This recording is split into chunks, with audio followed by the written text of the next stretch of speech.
میرے محترم سامعین، آپ صلی اللہ علیہ وسلم کل جہانوں کے لیے رحمت بن کے تشریف لائے۔ آپ اس امت کے لیے بہت ہی شفیق اور مہربان تھے۔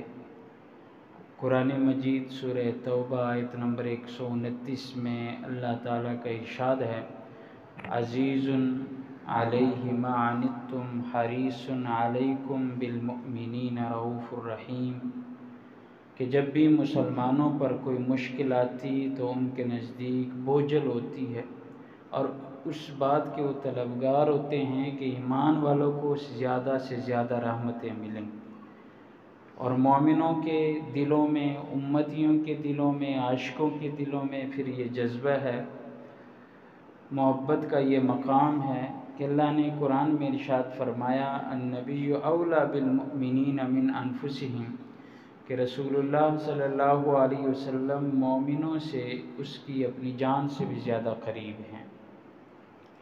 حضور صلی اللہ علیہ وسلم کی محبت تمام چیزوں سے زیادہ ہے ہمارے دلوں میں۔ دو ہی نعمتیں ہیں اللہ تعالیٰ نے جو بہت بڑی بڑی نعمتوں میں سے ان کا شمار ہے، میرے خیال میں سب سے بڑی نعمتیں ہیں۔ ایک نعمت اسلام ہے۔ آدمی کتنا ہی گناہگار کیوں نہ ہو، اگر اسلام قبول کر لے تو 100 سال کے گناہ کیوں نہ ہو، اللہ تعالیٰ تمام گناہوں کو بخش دیتا ہے۔ حضور صلی اللہ علیہ وسلم کی حدیث ہے، الاسلام یہدم ما کان قبلہ، کہ اسلام ان تمام گناہوں کو مٹا دیتا ہے جو بندے نے پہلے کیے ہوئے ہوتے ہیں۔ اور دوسری بڑی نعمت نبی کریم صلی اللہ علیہ وسلم کی ذات بابرکات ہے۔ حضور صلی اللہ علیہ وسلم کی ذات کی بڑی نعمت ہونے کا اندازہ اس بات سے لگائیں کہ اللہ تعالیٰ نے انسانوں کے اوپر بہت زیادہ مہربانیاں، نعمتوں کی بارش فرمائی ہے، لیکن اسی کے بارے میں اللہ نے ارشاد بھی فرمایا ہے، وَإِن تَعُدُّوا نِعْمَةَ اللَّهِ لَا تُحْصُوهَا، کہ اگر رب کی نعمتوں کو کوئی انسان گننا چاہے تو وہ نہیں گن سکتے۔ تو تمام نعمتیں تو رب نے ہمیں دی ہیں، لیکن رب نے احسان نہیں جتلایا۔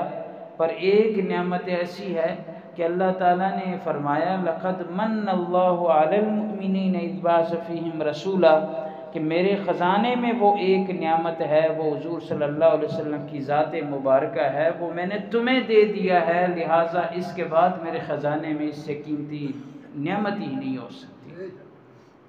تو یہ دو بڑی بڑی نعمتیں ہیں، اس کی کوئی نعم البدل نہیں ہے، ایک اسلام، ایک حضور صلی اللہ علیہ وسلم کی ذات مبارکہ۔ حضور صلی اللہ علیہ وسلم تمام جہانوں کے لیے رحمت بن کے تشریف لائے۔ اس کی مثال آپ یوں سمجھ لیجئے کہ عورت کے دل میں بچے کی محبت فطرتی طور پہ اللہ نے رکھی ہوتی ہے۔ ہر بندے کو، بالخصوص والدہ کو، اپنے بچے سے عمومی طور پہ پیار و محبت ہوتا ہے۔ تو جتنی اپنے ماں کی شفقت، مہربانیاں بچے کے اوپر ہوتی ہے، اس سے بڑھ کے حضور صلی اللہ علیہ وسلم کی مہربانیاں ہیں ہمارے اوپر۔ ایک بچے پر دو عورتوں نے عجیب مقدمہ درج کیا۔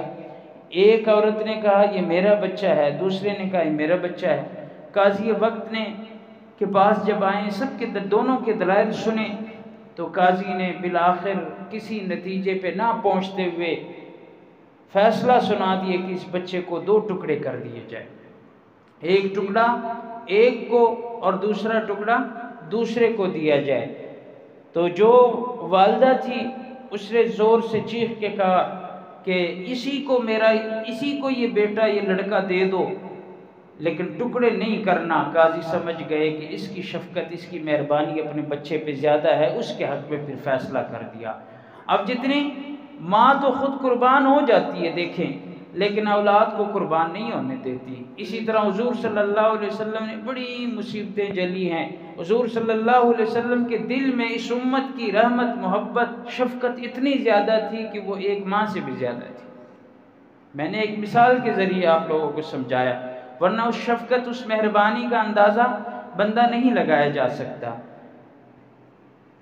اللہ تعالیٰ نے جو یہ ارشاد فرمایا ہے وَمَا أَرْسَلْنَاكَ إِلَّا رَحْمَةً لِّلْعَالَمِينَ، کہ حضور صلی اللہ علیہ وسلم کو تمام جہانوں کے لیے رحمت بنا کے بھیجا ہے۔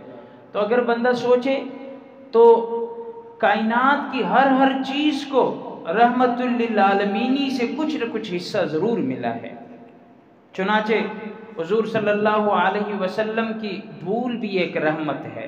بھولنا ٹھیک ہے، ہم جب بھول جاتے ہیں تو پھر کام غلط ہو جاتا ہے، وہ رحمت نہیں آتا۔ لیکن انبیاء میں سے امام الانبیاء حضرت محمد الرسول اللہ صلی اللہ علیہ وسلم کا یہ مقام اور مرتبہ ہے کہ حضور صلی اللہ علیہ وسلم کا بھول جانا بھی ہماری اس امت کے لیے رحمت ہے، اللہ نے رحمت بنا دیا۔ ایک مرتبہ ظہر یا عصر کی 4 رکعتیں ہوا کرتی ہیں، امام کل کائنات صلی اللہ علیہ وسلم نماز پڑھا رہے تھے مصلی پہ، 2 رکعتوں پہ سلام پھیر دیا تو ایک صحابی نے عرض کی، کتنے ادب کا خیال تھا، یا رسول اللہ صلی اللہ علیہ وسلم رکعتیں 2 ہی ہو گئی ہیں، آج کے بعد اس نماز کی رکعتیں 2 ہی ہم پڑھیں گے؟ حضور نے فرمایا نہیں، وہ تو 4 ہی رکعتیں ہیں، تو 2 کیسے ہو گئی؟ تو حضور صلی اللہ علیہ وسلم سے صحابی نے عرض کیا، اللہ کے محبوب آپ نے تو 2 رکعتوں کے بعد سلام پھیرا ہے۔ اللہ کے محبوب صلی اللہ علیہ وسلم نے ارشاد فرمایا، لا نسیت بل نسیت، میں بھولا نہیں، مجھے بھلا دیا گیا ہے، اور جا کر پھر سجدہ سہوا ادا کر دی۔ اس امت کے لیے حضور صلی اللہ علیہ وسلم کا بھول جانا کہ اللہ نے بھلا دیا، 4 کے بجائے 2 رکعت پڑھ کے حضور نے آخر میں سجدہ سہوا کر لیا، اس امت کے لیے رحمت بن کے آ گئی کہ حضور کا بھول جانا ہی رحمت ہے۔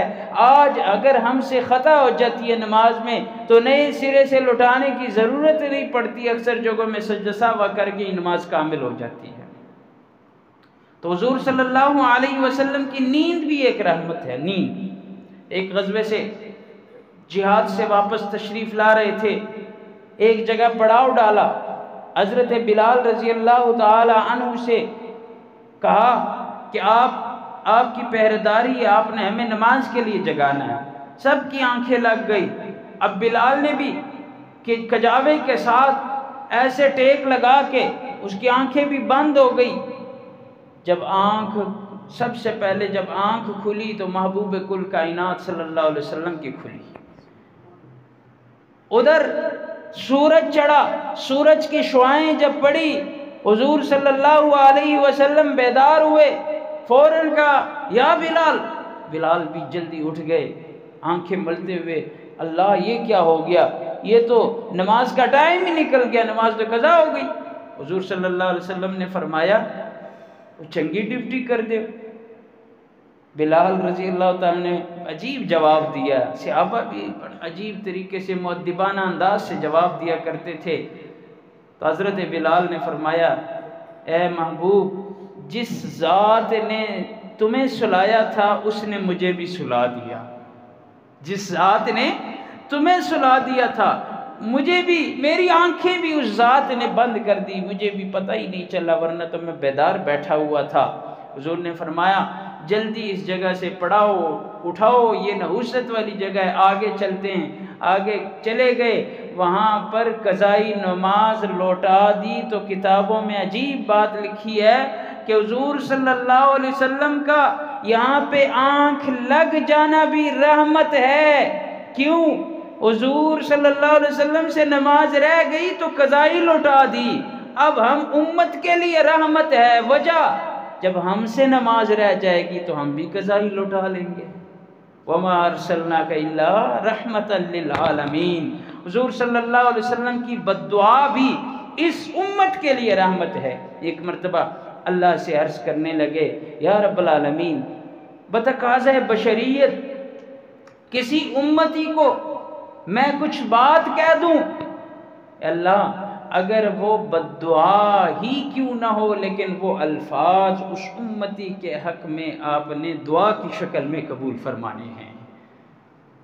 اب جن احادیث میں صحابہ اکرام کے لیے، امتیوں کے لیے حضور صلی اللہ علیہ وسلم کے کچھ الفاظ ہیں فرمایا وہ تمام کے تمام اس امت کے حق میں اللہ نے رحمت بنا دیا۔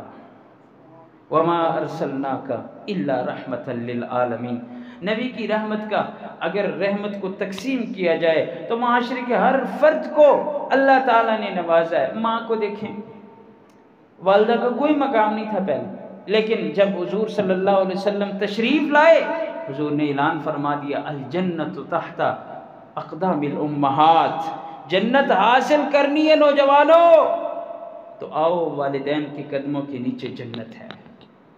یہ رحمت حضور صلی اللہ علیہ وسلم کے صدقے والدین کو ملا ہے۔ بیٹی کے لیے بھی رحمت ہے۔ پہلے بیٹی کو زحمت سمجھا کرتے تھے اور سمجھ کر زندہ درگور کیا کرتے تھے، لیکن جب پیارے آقا صلی اللہ علیہ وسلم تشریف لائے، فرمایا لوگو یہ بیٹیاں زحمت نہیں ہیں، یہ رحمت ہیں، اعلان سن لو، آئندہ کے لیے انہیں زندہ درگور نہیں کرنا، بلکہ میرا اعلان یہ ہے کہ جس نے 2 بیٹیوں کو صحیح پالا، تربیت کی، شادی کروائی، فرمایا وہ باپ میرے ساتھ یوں جنت میں ہوگا۔ وما ارسلناک الا رحمۃ للعالمین، تو بیٹیوں کو بھی حضور صلی اللہ علیہ وسلم کی رحمت للعالمین سے حصہ ملا، اور بیوی کو بھی ملا ہے حصہ۔ حضور صلی اللہ علیہ وسلم کے آنے سے پہلے بیویوں کے ساتھ بڑی سختی ہوا کرتی تھی، ان کو بالکل حقوق نہیں دیے جاتے تھے، لیکن حضور جب تشریف لائے تو پیارے آقا صلی اللہ علیہ وسلم نے فرمایا خیرکم خیرکم لأہلہ، تم میں سے بہترین شخص ہی وہی ہے جو گھر والوں کے ساتھ اچھائی کرے۔ خاوند کے لیے بھی اللہ کے رسول صلی اللہ علیہ وسلم کی رحمت للعالمین سے حصہ ملا ہے۔ بیویوں کو حکم ملا، حضور نے فرمایا اگر سجدہ کسی کے لیے اللہ کے ذات کے علاوہ جائز ہوتا تو میں بیویوں کو حکم دیتا کہ خاوند کے سامنے سجدہ کرو۔ اس سے معلوم ہوا کہ عورت کے زمرے میں تابعداری آتی ہے کہ خاوند کی مکمل طور پہ تابعداری کرنی ہے، وہ عورت کہلانے کے لائق ہوتی ہے۔ تو یہ رحمت للعالمین سے خاوند کو بھی حصہ ملا کہ آج بیویاں خاوند جتنا بھی کمزور کیوں نہ ہو اس کا قدر کیا کرتی ہیں، اس کے پیچھے چلا کرتی ہیں۔ بڑوں کو بھی حصہ ملا ہے۔ حضور صلی اللہ علیہ وسلم نے فرمایا من لم یرحم صغیرنا ولم یوقر کبیرنا فلیس منا، جو ہمارے بزرگوں کی عزت نہ کرے وہ ہم میں سے نہیں۔ چھوٹوں کو بھی حصہ ملا رحمت للعالمین سے۔ من لم یرحم صغیرنا، جو ہمارے چھوٹوں پہ رحم و شفقت نہ کرے وہ بھی ہم میں سے نہیں ہے۔ وما ارسلناک الا رحمۃ للعالمین۔ آج کل بچے طالب علم پڑھتے ہیں، مدارس میں پڑھتے ہیں، ہمارے ہاں تو اس کی کوئی اوقت نہیں۔ ہمارے ہاں تو اچھے اچھے اسکولوں کو دیکھا جاتا ہے کہ جی یہ فلانے اسکول کے اسٹوڈنٹس ہیں، لیکن ان طالب علم جو قرآن کے طالب علم ہوتے ہیں، مدارس میں پڑھتے ہیں، ان کی قدر حضور صلی اللہ علیہ وسلم کی رحمت للعالمین سے ایک بہت بڑا رحمت کی شکل میں حصہ ملا۔ حضور نے فرمایا من کان فی طلب العلم کانت الجنت فی طلبہ، جو علم کے تلاش میں چلتا ہے تو جنت اس کی تلاش میں چلا کرتی ہے۔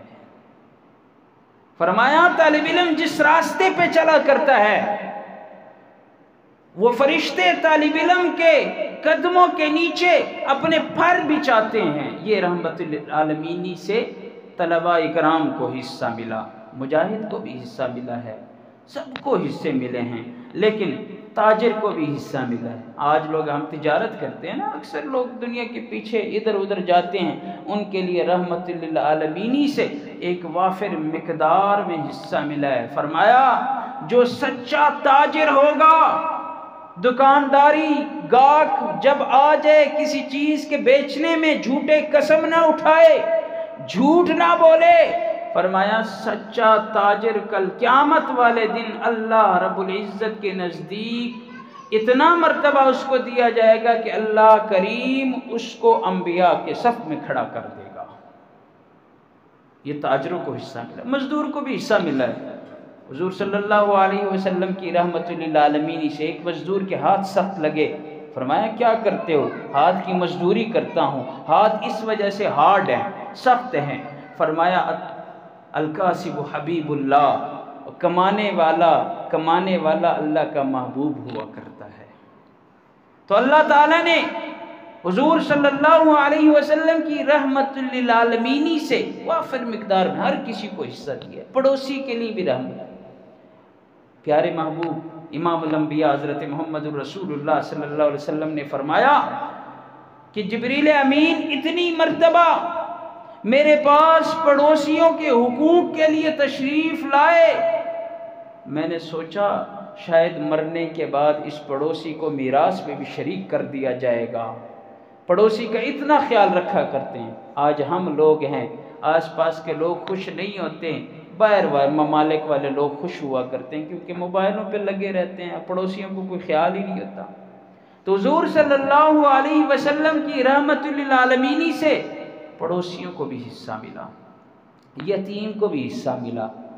لیکن اس امت کے لیے جو وافر مقدار میں اللہ تعالیٰ نے حصے دیے ہیں اس امت کے لیے، وہ امت محمدیہ پر خصوصی انعامات ہیں۔ حضور صلی اللہ علیہ وسلم کی جو دعائیں اس امت کے حق میں قبول ہوئی، اس گناہ گار امت کے حق میں، تو پھر کتابوں میں عجیب عجیب باتیں لکھی ہیں۔ سب سے پہلے یہ بات کہ حضرت آدم علیہ السلام سے ایک بھول ہوئی تھی، 300 سال تک جنت سے جب اتارے گئے تو روتے رہے 300 سال تک۔ اس کے بعد توبہ قبول ہوئی۔ اس امت کا کتنا ہی بڑا گناہ گار کیوں نہ ہو، ایک مرتبہ ندامت کے ساتھ اللہ سے توبہ مانگے، اللہ تعالیٰ معاف فرما دیتا ہے۔ تو اس امت کو رحمت للعالمین کے بہت بڑے بڑے حصے ملے۔ بنی اسرائیل میں سے اگر کوئی گناہ کرتا تھا تو اس کے دروازے پہ لکھ دیا جاتا تھا کہ فلاں شرابی ہے، فلاں زانی ہے، فلاں حرام خور ہے، فلاں ڈاکہ ڈالنے والا ہے، فلاں زمینوں کو غصب کرنے والا ہے، لکھ دیا جاتا تھا۔ لیکن اس امت پر حضور کے صدقے بڑے نوازشات ہیں۔ اس امت کا کتنا ہی بڑا گناہگار کیوں نہ ہو، اللہ نے ان کے گناہوں پہ پردے ڈالے ہوئے ہیں۔ کبھی بھی ان کے دروازوں پہ یہ لکھا ہوا نظر نہیں آئے گا کہ یہ زانی ہے، یہ فلان ہے، یہ فلان ہے۔ پھر وہی گناہگار آ کے نیکوکاروں کے مجمع میں بیٹھتا ہے، وہی گناہگار آ کے مجالس میں جاتا ہے، ڈیروں پہ جاتا ہے، اسے کوئی شرمندگی محسوس نہیں ہوتی۔ لیکن جب اللہ توفیق دے دیتا ہے تو توبہ کر لیتا ہے۔ اسی طرح حدیث پاک میں ارشاد گرامی ہے، بنی اسرائیل میں سے جو بھی گناہ کرتا تھا ان کا حکم یہ ہوتا تھا کہ اپنے آپ کو مارو، مارنے کے ساتھ ان کا توبہ قبول ہوا کرتا تھا۔ چنانچہ بچڑے کی جب انہوں نے پوجا کی، اللہ نے حکم دیا فَاقْتُلُوا أَنفُسَكُمْ، تم اپنی جانوں کو قتل کرو۔ یا یہ کہ جنہوں نے بچڑے کی پوجا نہیں کی وہ دوسرے جنہوں نے کی ہے ان کو قتل کرے، چاہے ان کا بیٹا کیوں نہ ہو، ان کا باپ کیوں نہ ہو، ان کا بھائی کیوں نہ ہو، ان کے گھر والے کیوں نہ ہو۔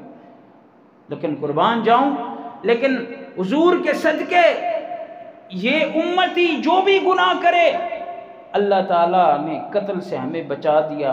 ہمارے ہاتھ اٹھانے ہوتے ہیں، دل کی پیشمانی ہوتی ہے، توبہ کرنے کی دیر ہوتی ہے، دن کو آئے رات کو آئے، کسی بھی ٹائم اللہ سے مانگے اللہ تعالیٰ معاف فرما دیتا ہے۔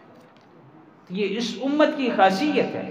بنی اسرائیل کو یہ حکم تھا کہ جس عضو سے وہ گناہ کیا کرتے تھے تو اس عضو کو کاٹا کرتے تھے، تو کاٹ کے پھر اللہ کہتا تھا ہم تمہاری توبہ قبول کریں گے۔ لیکن اللہ تعالیٰ نے اس امت محمدیہ سے اس سختی کو اٹھا لیا، فرمایا آسانی پیدا فرما دی، توبہ کرو توبہ قبول فرما لے گا۔ اسی طرح بنی اسرائیل جب زکوٰۃ دیا کرتے تھے پہاڑی کے اوپر رکھ دیتے تھے، آگ آتی، اس آگ کا کام یہ ہوا کرتا تھا اس صدقے اور زکوٰۃ کو جلا دیا کرتا تھا، تب پتہ چلتا تھا کہ فلاں چودھری ملک خان صاحب کے صدقے کو قبول کر لیا گیا، اور جس کے صدقے کو اللہ قبول نہ کرتا اس کے مال کو آگ ہی نہیں لگتی تھی۔ اب سب کے سامنے شرمندہ، سب کے سامنے وہ آ جاتا کہ یہ بندہ کتنا بڑا گناہ گار ہے کہ اس کے زکوٰۃ کو بھی اللہ قبول نہیں فرما رہا۔ اس امت کی یہ خاصیت، اللہ نے کہا مال بھی تمہارا، تم لو، تم اپنے غریبوں میں تقسیم کرو، ٹھیک ہے، اب قبول ہونا نہ ہونا سب کے سامنے نہیں ہے، وہ اللہ کا معاملہ ہے اور بندے کا معاملہ ہے۔ انما الاعمال بالنیات، اس امت محمدیہ سے وہ سختی بھی اٹھا لی گئی۔ اللہ تعالیٰ نے نبی رحمت صلی اللہ علیہ وسلم کی رحمت للعالمین کے صدقے اس امت کو بڑی نعمتوں سے نوازا ہے۔ بالخصوص جو آدمی طاعون سے مرے گا، طاعون مرض سے، کل قیامت والے دن اللہ تعالیٰ شہداء کے قطار میں اس کو کھڑا کر دیا جائے گا۔ اور اسی طرح جو شخص پیٹ کی بیماری سے مرے گا اس کا بھی کل قیامت والے دن شہداء میں شمار ہوگا، شہیدوں کے صف میں اس کو بھی کھڑا کر دیا جائے گا۔ اور اسی طرح جو شخص جل کر مرے گا اس کو بھی شہداء کے صف پہ کھڑا کر دیا جائے گا۔ جو شخص پانی میں ڈوب کے مرے گا، ایکسیڈنٹ میں مرے گا، اچانک دل کا دورہ پڑنے کی وجہ سے مرے گا، ان تمام کو شہداء کے صفوں میں کھڑا کر دیا جائے گا۔ اس امت کے حق میں حضور صلی اللہ علیہ وسلم بڑا رویا کرتے تھے۔ احادیث میں عجیب عجیب واقعات ملتے ہیں۔ جب تہجد کی نماز ہوا کرتی تھی تو پہلے قوموں والے کے عذاب، جن اقوام جن قوموں کو اللہ نے عذاب دیا ہوا ہے، قرآن مجید میں ان کے تذکرے موجود ہیں۔ آدم و ثمود و اصحاب الرس وقرونا بین ذلک کثیرا وکلا ضربنا له الامثال وکلا تبرنا تدبیرا۔ سورہ فرقان آیت نمبر 38 میں اللہ نے اس کا تذکرہ، عاد، سمود، انہوں نے کیا کیا کیا ہے۔ حضور جب ان کا تذکرہ تلاوت کی شکل میں نماز پڑھتے ہوئے کرتے تو پھوٹ پھوٹ کے روتے تھے۔ اس اپنی گناہگار امت کا خیال آتا دل میں اور رب سے دعائیں کرتے تھے۔ ان آیتوں کے پڑھنے کی وجہ سے وہ روتے تھے۔ حضور صلی اللہ علیہ وسلم کا دعاؤں کا انحصار ہی اس امت کو رکھا ہوا تھا، اس امت کو دعائیں دیتے تھے۔ یہاں تک کہ حضور صلی اللہ علیہ وسلم کے بال مبارک سفید ہوئے۔ کسی نے پوچھا بڑی جلدی سے بال سفید ہو گئے؟ حضور نے فرمایا سورہ ہود پڑھنے کی وجہ سے اور دوسرے سورتوں جن میں عذابوں کا ذکر ہے تو ان کو پڑھ پڑھ کے میرے بال سفید ہو گئے، مجھے اپنے امت کا غم لاحق ہے۔ لوگوں، تم میں سے جب کسی کو کاروبار کا گھاٹا پڑتا ہے نا، نقصان ہو جاتا ہے، تب آپ دیکھ لو 1 سال میں بندہ بوڑھا ہو جاتا ہے، سختیاں اس کے اوپر آ جایا کرتی ہیں، اس کے بال سفید ہو جایا کرتے ہیں۔ لیکن حضور صلی اللہ علیہ وسلم کے بال سفید اس امت کے غم میں ہوئے ہیں۔ حضور صلی اللہ علیہ وسلم کا ارشاد ہے، فرمایا ہر نبی کو اللہ نے ایک دعا کا حق دیا ہوتا ہے، لیکن مجھے اللہ نے ایک دعا کا حق دیا ہے اسی طرح جس طرح دوسرے انبیاء کو دیا ہے۔ صحابہ نے عرض کی یا رسول اللہ صلی اللہ علیہ وسلم آپ نے کیا مانگا ہے اللہ سے؟ عجیب بات ارشاد فرمایا میں نے اس دنیا میں کچھ بھی نہیں مانگا۔ مانگتے تو کئی مہینوں تک حضور صلی اللہ علیہ وسلم کا گھر کا چولہا ٹھنڈا پڑا ہوا کرتا تھا، آگ نہیں جلا کرتی، روٹی نہیں ہوا کرتی، بڑی سختیاں جھیلا کرتی تھی۔ حضور صلی اللہ علیہ وسلم کی 2 بیٹیوں کو اسی اسلام کی وجہ سے طلاق ہوا۔ شیب ابی طالب میں کئی سالوں تک قید رکھا گیا، پتھے کھانے پہ مجبور ہو گئی، دندان مبارک شہید ہوئے، جسم مبارک لہولہان ہوا، اور اوجڑیاں اٹھا کے حضور صلی اللہ علیہ وسلم کے اوپر ڈالی گئی۔ کافروں نے کیا سے کیا مظالم نہیں ڈھائے، اللہ کے رسول نے کچھ بھی نہیں مانگا اللہ سے۔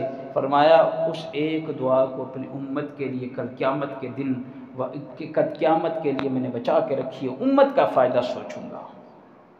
سب کو سبحان اللہ۔ یہ حضور صلی اللہ علیہ وسلم کی شفقت ہے۔ ایک مرتبہ حضور صلی اللہ علیہ وسلم کے پاس جبریل آئے۔ حضور صلی اللہ علیہ وسلم نے جب جبریل کو دیکھا تو جبریل کا رنگ تبدیل تھا، مایوس لگ رہے تھے۔ حضور صلی اللہ علیہ وسلم نے فرمایا جبریل آپ کا رنگ آپ کیوں مایوس ہیں؟ سب کیا ٹائم ہوا، مجھے تو گھڑی نظر نہیں آ رہی۔ ہاں جی 1:47 ٹھیک ہے، ٹائم کی بھی پابندی کرنی پڑتی ہے نا۔ ایک مولویوں کے حلوے کا ٹائم ہو جائے نا بڑا مشکل ہوتا ہے، مولوی ختم اسی ویلے ختم کر دیندے ہیں، ٹھیک ہے۔ ایک تہاڈا جمعے دے ٹائم ہو جاتا ہے، بڑا مشکل ہوتا ہے، اگے نہیں جان ہوتا، بڑے کم ہوتے ہیں۔ اللہ پاک ساڈے ایمان دی حفاظت فرمائے۔ تو میں عرض کر رہا ہوں، جبریل امین مایوس لگ رہے تھے۔ حضور نے پوچھا جبریل کیا بات ہے؟ آقا آپ کے حکم سے میں جہنم کا نظارہ دیکھ کے آ رہا ہوں۔ جہنم کے 7 طبقے ہیں اور نیچے والے طبقے میں منافقین ہوگے، ان المنافقین فی الدرک الاسفل من النار، اور دوسرے نمبر پہ اس سے اوپر والا چھٹا درجہ جو ہے مشرکین، اس میں اللہ تعالیٰ ڈالے گا۔ فرمایا اس سے اوپر 5ویں والے درجے میں جو لوگ سورج اور چاند کی عبادت کیا کرتے ہیں، ان کا پوجا کیا کرتے ہیں، ان کو ڈالا جائے گا۔ اس سے اوپر 14 والے درجے میں فرمایا جو آتش پرست ہیں ان لوگوں کو ڈالا جائے گا، اور اس سے اوپر 3 والے درجے میں یہودیوں کو ڈالا جائے گا، اور اس سے اوپر 2 والے درجے عیسائیوں کو ڈالا جائے گا۔ اس کے بعد خاموش ہو گئے۔ حضور نے فرمایا کیا بات ہے، کیوں خاموش ہو گئے؟ بتاؤ پہلے درجے میں کون ہوں گے؟ یا رسول اللہ سب سے اوپر والے درجے آپ کے امت کے لیے ہے، آپ کے گناہگار امت پہلے درجے میں جائے گی، سب سے اوپر جو ہلکا عذاب ہے۔ حضور صلی اللہ علیہ وسلم نے جب یہ سنا کہ میری امت کے گناہگاروں کو بھی جہنم میں ڈالا جائے گا تو بہت غمگین ہوئے، اللہ کے حضور دعائیں کرنے لگے، گڑ گڑانے لگے، یہاں تک کہ 3 دن ایسے گزرے حجرہ مبارک سے نکلتے، مسجد میں تشریف لا کر نماز پڑھتے، کسی سے بات کیے بغیر واپس چلے جاتے اور کوئی دروازہ نہ کھلا۔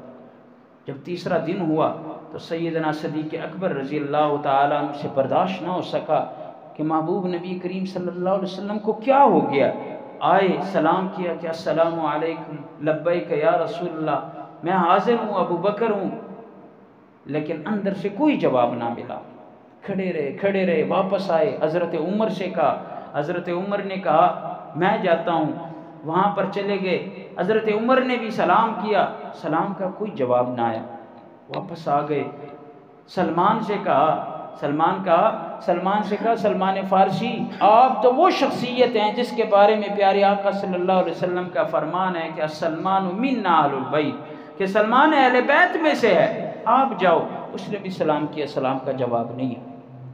حضرت علی کے پاس آئے، حضرت علی کرم اللہ وجہہ سے کہا ایسی کیفیت حضور پہ طاری ہے، آپ ذرا جائیے، ہو سکتا ہے آپ کو سلام کا جواب مل جائے۔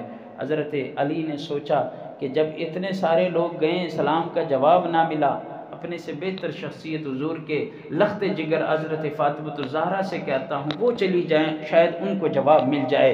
تو حضرت فاطمہ الزہرا رضی اللہ تعالی عنہا وہاں پہ چلی گئی، انہوں نے سلام کیا کہ بابا جانی السلام علیکم۔ جب سلام کیا تو سلام کا جواب آیا، دروازہ کھولا کہ کیا بات ہے؟ تو کہنے لگے ایسے جبریل آئے تھے، 3 دن سے میں امت کے غم میں اللہ تعالیٰ سے دعائیں مانگتا رہا کہ یا اللہ میری اس امت کو جہنم کی آگ سے بچا، میری اس امت کے گناہگاروں کو جہنم کی آگ سے بچا۔ بالآخر اللہ تعالیٰ نے اتنا کہا کہ ٹھیک ہے وَلَسَوْفَ يُعْطِيكَ رَبُّكَ فَتَرْضَىٰ، محبوب جیسے آپ کہیں گے میں نے آپ کو خوش کر کے چھوڑنا ہے۔ حضور نے اسی وقت ارشاد فرمایا کہ کل قیامت والے دن اس وقت تک میں جنت نہیں جاؤں گا جب تک میرا ایک امتی بھی جنت سے باہر ہوگا، سب کو پہلے جنت بھیجوں گا، پھر اس کے بعد میں جنت جاؤں گا۔ یہ حضور صلی اللہ علیہ وسلم کی شفاعت کی بات ہے۔ حضور صلی اللہ علیہ وسلم کی شفاعت ہم نے کیسے حاصل کرنی ہے؟ ہمارے لیے ضروری ہے، جتنے بھی احباب تشریف فرما ہیں سب کے لیے ضروری ہے کہ ہم سب حضور صلی اللہ علیہ وسلم کے غلام ہیں تو غلامی ٹھیک طریقے سے کریں گے، عاشق ہیں تو یہ عشق مزید زیادہ کریں، حضور کی اتباع کریں، حضور صلی اللہ علیہ وسلم کے نقش قدم پہ چلنے کی کوشش کریں، حضور صلی اللہ علیہ وسلم جو رحمت ہمارے لیے لے کر آئے ہیں اس سے فائدہ حاصل کرنے کی کوشش کریں۔ اللہ کریم سے دعا ہے کہ ان باتوں پر عمل کرنے کی توفیق عنایت فرمائیں۔